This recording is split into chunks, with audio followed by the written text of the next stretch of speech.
Chers enfants, bonjour, c'est Lorena ici. Je viens vous raconter une histoire très belle qui s'appelle « Noé construit un bateau ».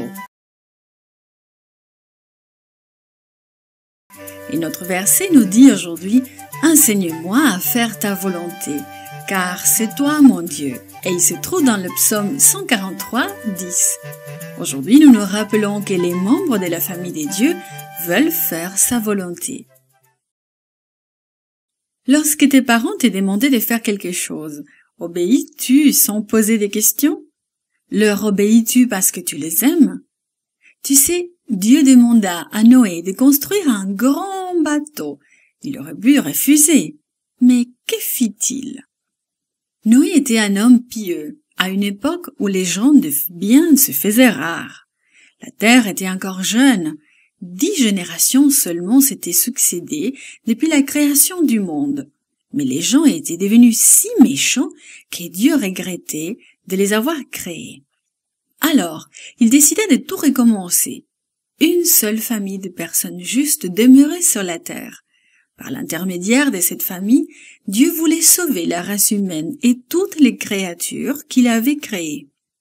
Cette famille comptait Noé, sa femme et ses 3 fils. Dieu fit part à Noé de sa décision de détruire la terre par un déluge. Il lui dit également de construire un bateau. Ce bateau préserverait la vie de Noé, de sa famille et des animaux de toute espèce.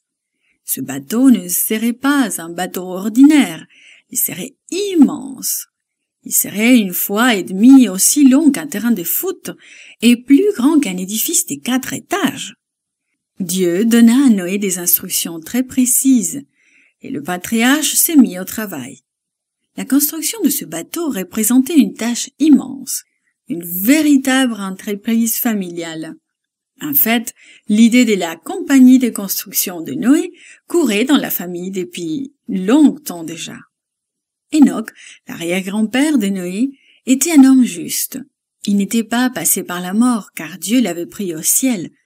Dieu avait confié à Enoch son plan de détruire la terre par un déluge. Enoch avait transmis à sa famille son héritage de piété. Il avertit également son fils Méthusélah des déluges à venir.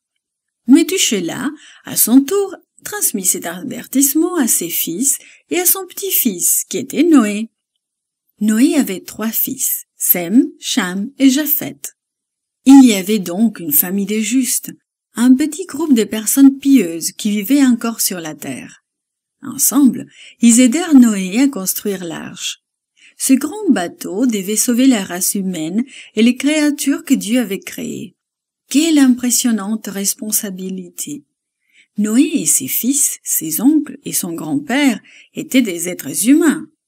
Pendant les 120 années que durait la construction, il y eut probablement quelques accrochages. Mais ils partageaient un but important. Ils avaient un immense projet à terminer. Ils devaient travailler ensemble à la réalisation du plan de Dieu. Ils devaient mettre de côté leurs différences pour obéir à la volonté divine. Dieu amena Enoch au ciel avant la fin des travaux, et les autres parents de Noé moururent. Seuls Noé et sa famille restèrent. On ne te demandera jamais de construire un grand bateau. On ne te demandera jamais d'aider à sauver le monde d'un grand déluge. Mais aujourd'hui encore, Dieu veut que son peuple fasse ce qu'il demande.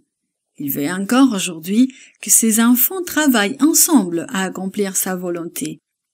Il peut te demander de remplir une mission exigeant, autant de travail, d'équipe, autant de collaboration que la construction de l'arche. Dieu veut encore aujourd'hui que nous fassions sa volonté. Il était important que les ouvriers engagés dans la compagnie de construction de Noé écoutent Dieu et travaillent pour lui. Il en est de même pour nous aujourd'hui.